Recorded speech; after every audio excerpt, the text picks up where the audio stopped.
ಸಂಕ್ರಾಂತಿ ಹಬ್ಬದ ಸಂಭ್ರಮ ಸಂತೋಷನ ಈ ಕಲರ್ಫುಲ್ ಅಚ್ಚನ್ನ ಹಂಚೋ ಮೂಲಕ ನಮ್ಮ ಹಿತೈಷಿಗಳಿಗೆ, ನಮ್ಮ ಮಕ್ಕಳಿಗೆ, ನಮಗೆ ಪ್ರೀತಿ ಪಾತ್ರರಾದವರಿಗೆ ನಾವು ಕೊಟ್ಟು ಸಂಭ್ರಮ ಆಚರಿಸ್ಕೊಳ್ತೀವಿ.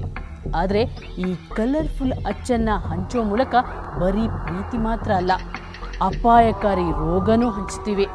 ಅದು ಹೇಗೆ ಅಂತ ಈ 2 ಗಾಜಿನ ಲೋಟದಲ್ಲಿರುವ ನೀರು ಸೂಚಿಸುತ್ತೆ.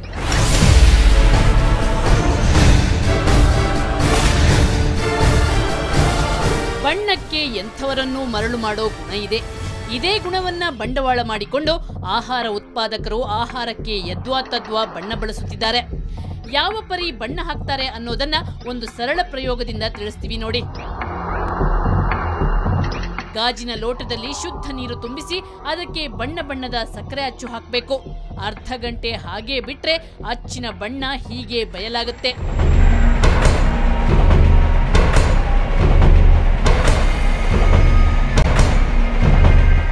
ಇನ್ನೊಂದು ಆತಂಕದ ವಿಚಾರ ಹೇಳ್ತೀನಿ.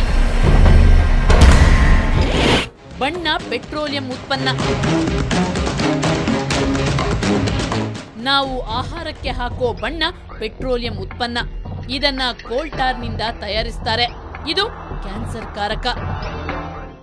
ಮೆಟಾನಿಲ್ ಯೆಲ್ಲೋ ಆಗಿರ್ಬೋದು, ಕಾರ್ಮೋಸಿನ್ ಆಗಿರ್ಬೋದು, ಇಂಡಿಗೋ ಬ್ಲೂ ಆಗಿರ್ಬೋದು, ಟಾಟ್ರಜೀನ್, ಈ ಥರ ಬೇರೆ ಬೇರೆ ಥರದ ಬಣ್ಣಗಳನ್ನ. ಈ ಬಣ್ಣಗಳನ್ನ ಮಾಡೋದು ಸಿಂಥೆಟಿಕ್ ಕೆಮಿಕಲ್ಸಿಂದ. ಈ ಕೋಲ್ಟಾರ್ ಆಗಿರಲಿ, ಲೆಡ್ ಆಗಿರಲಿ, ಕೋಬಾಲ್ಟ್ ಆಗಿರಲಿ, ಕ್ಯಾಡ್ಮಿಯಮ್ ಮತ್ತು ಬೇರೆ ಬೇರೆ ಥರದ ಆರ್ಗ್ಯಾನಿಕ್ ಸಾಲ್ವೆಂಟ್ಸಿಂದ. ಇದರಿಂದ ಬೇರೆ ಬೇರೆ ಥರದ ಎಷ್ಟೊಂದು ಆರೋಗ್ಯದ ಮೇಲೆ ದುಷ್ಪರಿಣಾಮಗಳು ಆಗ್ತವೆ.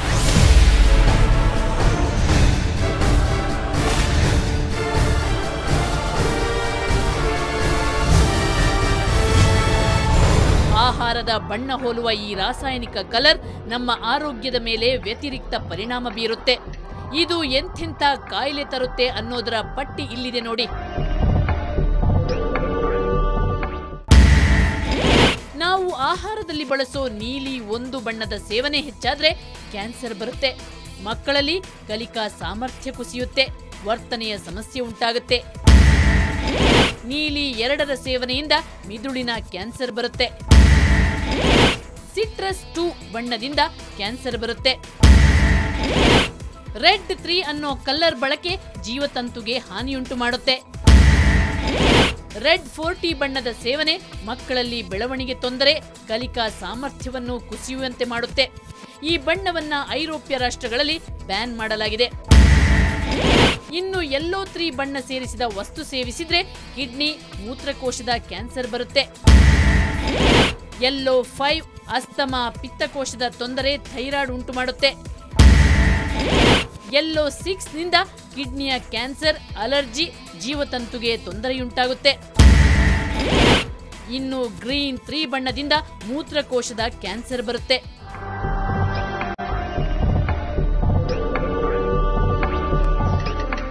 ಈ ಎಲ್ಲ ಸಮಸ್ಯೆಯ ಹಿನ್ನೆಲೆಯಲ್ಲೇ ಆಹಾರ ಸುರಕ್ಷತಾ ಕಾಯ್ದೆ 2006ರಡಿ ಆಹಾರಕ್ಕೆ ಬಣ್ಣ ಬಳಸಲು ಕಟ್ಟುನಿಟ್ಟಿನ ನಿಯಮ ರೂಪಿಸಿರೋದು. ಕಾಯ್ದೆಯ ಪ್ರಕಾರ ಕೇವಲ 8 ಬಣ್ಣಗಳನ್ನ ಮಾತ್ರ ಬಳಸಬಹುದು.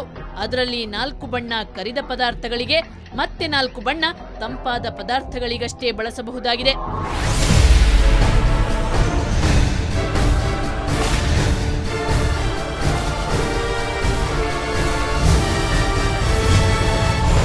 ಅಪೂರ್ವವಾಗಿದೆಯೋ ಅದನ್ನು ಮಾತ್ರ ಉಪಯೋಗಿಸ್ಬೇಕು.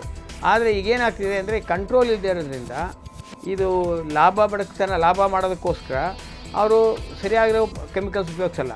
ಯಾಕೆಂದರೆ ಸರಿಯಾದ ಕೆಮಿಕಲ್ಸ್ ಇದು ಕಾಸ್ಟ್ಲಿ ಆಗುತ್ತೆ.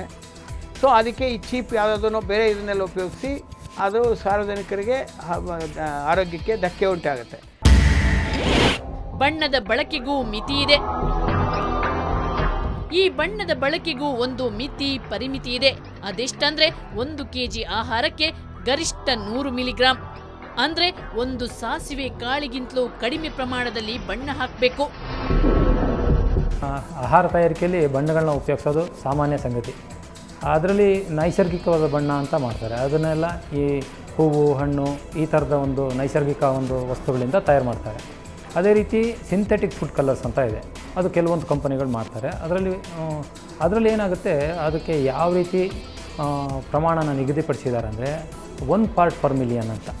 ಇದು ಮೊದಲನೇದಾಗಿ ಕೆಮಿಕಲಿಂದ ತಯಾರು ಮಾಡೋವಂಥದ್ದು. ಅಂದರೆ ಆದ್ದರಿಂದ ಇದನ್ನು ಒಂದು ಪ್ರಮಾಣಬದ್ಧವಾಗಿ ಯೂಸ್ ಮಾಡಬೇಕು ಅಂತ ಇದೆ. ಆ ಪ್ರಮಾಣ 1 ಪಾರ್ಟ್ ಪರ್ ಮಿಲಿಯನ್ ಅಂದರೆ ದಶಲಕ್ಷದ 1 ಭಾಗ ಆಗುತ್ತೆ.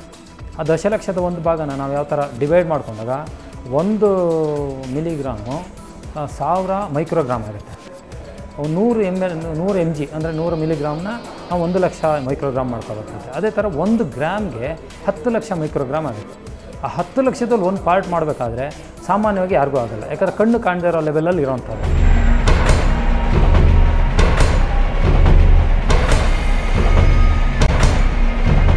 ಇನ್ನೊಂದು ಪ್ರಮುಖ ಅಂಶ ಅಂದ್ರೆ ಈ ಬಣ್ಣವನ್ನು ಬಳಸುವವರು ಸುಸಜ್ಜಿತ ಪ್ರಯೋಗಾಲಯ ಹೊಂದಿರಬೇಕು. ಅಂದ್ರೆ ದೊಡ್ಡ ದೊಡ್ಡ ಆಹಾರೋತ್ಪಾದನಾ ಕಾರ್ಖಾನೆಗಳು ಮಾತ್ರ ಬಣ್ಣ ಬಳಸಬಹುದಾಗಿದೆ. ಈ ನಿಯಮದ ಪ್ರಕಾರ ಯಾವ ಹೋಟೆಲ್ಗಳಾಗ್ಲಿ ಸಿಹಿ ತಯಾರಕರಾಗ್ಲಿ ಆಹಾರಕ್ಕೆ ಬಣ್ಣ ಬಳಸುವ ಹಾಗಿಲ್ಲ. ಬಳಸಿದ್ರೆ ಅದು ಶಿಕ್ಷಾರ್ಹ ಅಪರಾಧ. ಒಂದು ವೇಳೆ ಈ ನಿಯಮಗಳನ್ನ ಪಾಲಿಸದಿದ್ರೆ ಜೈಲು ಶಿಕ್ಷೆಯ ಜೊತೆಗೆ ದಂಡವೂ ಇದೆ. ಅವ್ರಿಗೆ ಒಂದು ಲೈಸೆನ್ಸ್ ಕ್ಯಾನ್ಸಲ್ ಮಾಡ್ಬೋದು, ಆಮೇಲೆ 3 ಲಕ್ಷ ರೂಪಾಯಿವರೆಗೂ ಫೈನ್ ಇಂಪೋಸ್ ಮಾಡ್ಬೋದು. ಈಗ ಇದನ್ನು ಈ ಫುಡ್ ಸೇಫ್ಟಿ ಆ್ಯಕ್ಟ್ ಬಂದಾಗ 10 ಲಕ್ಷದವರೆಗೂ ಮಾಡಿದ್ದಾರೆ. ಅಂದರೆ ಅದು ಈ ಫುಡ್ ಅಡಲ್ಟ್ರೇಷನ್ಗೆ. ಬಟ್ ಇಂಥವಕ್ಕೆಲ್ಲ 3 ಲಕ್ಷದವರೆಗೂ ಮಾಡಿ ಆಮೇಲೆ ಅವ್ರ ಲೈಸೆನ್ಸ್ ಕ್ಯಾನ್ಸಲ್ ಮಾಡ್ಬೋದು. ಆವಾಗ ಅವ್ರ ಮುಂದೆ ಅದನ್ನು ವ್ಯಾಪಾರ ಮಾಡೋಕ್ಕೆ ಆಗಲ್ಲ. ಅದನ್ನು ಇಷ್ಟೆಲ್ಲ ಕಟ್ಟುನಿಟ್ಟಿನ ಕಾಯ್ದೆ ಇದ್ರೂ ಮಾರ್ಕೆಟ್ ತುಂಬಾ ವಿಷಯುಕ್ತ ಸಕ್ಕರೆ ಅಚ್ಚುಗಳು ರಾಜಾರೋಷವಾಗಿ ಮಾರಾಟ ಆಗುತ್ತಿವೆ. ನಮ್ಮ ಅಧಿಕಾರಿಗಳು ಹೇಡಿಗಳಂತೆ ತಮ್ಮ ಕಚೇರಿಯಲ್ಲೇ ಗುಮ್ಮನೆ ಕುಳಿತು ಬಿಟ್ಟಿದ್ದಾರೆ.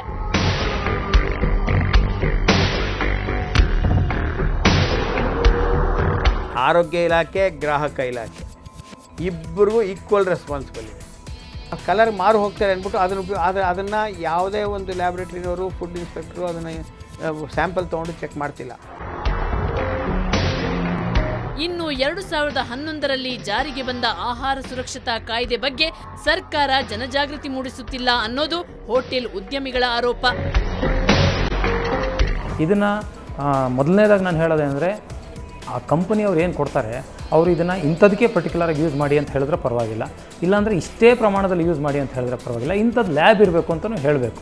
ಅವಾಗ ಗೊತ್ತಾಗುತ್ತೆ. ಇಲ್ಲಾಂದರೆ ಏನಾದ್ರು ಲೀಫ್ಲೆಟ್ ಕೊಟ್ಟು ಜನರಿಗೆ ತಿಳುವಳಿಕೆ ಮೂಡಿಸಿದ್ರೆ ಮಾತ್ರ ಇದೆಲ್ಲ ನಿಲ್ಲುತ್ತೆ ಹೊರತು ನಾವು ಬೇರೆ ರೀತಿಯಲ್ಲಿ ಏನೂ ಮಾಡೋಕ್ಕಾಗಲ್ಲ. ಇದನ್ನು ಬಣ್ಣ ಬಳಿದ ಗಣೇಶನಿಂದ ಪರಿಸರ ಹಾಳಾಗುತ್ತೆ, ನೀರು ಮಲಿನಗೊಳ್ಳುತ್ತೆ ಅಂತ ಬಣ್ಣದ ಗಣೇಶನನ್ನೇ ನಿಷೇಧಿಸಲು ಸರ್ಕಾರ ಮುಂದಾಗಿದೆ. ಆದ್ರೆ ಅದೇ ಬಣ್ಣವನ್ನು ಈ ಖದೀಮರು ಆಹಾರಕ್ಕೆ ಬಳಸುತ್ತಿದ್ದಾರೆ. ಜನರಿಗೆ ಮಾರಣಾಂತಿಕ ಕಾಯಿಲೆ ಹಂಚುತ್ತಿದ್ದಾರೆ. ಆದ್ರೆ ಸರ್ಕಾರ ಮಾತ್ರ ತುಟಿ ಪಿಟಕ್ಕನ್ನುತ್ತಿಲ್ಲ. ಯಾಕೆ? ಎಲ್ಲವೂ ಲಂಚದ ಮಹಿಮೆ.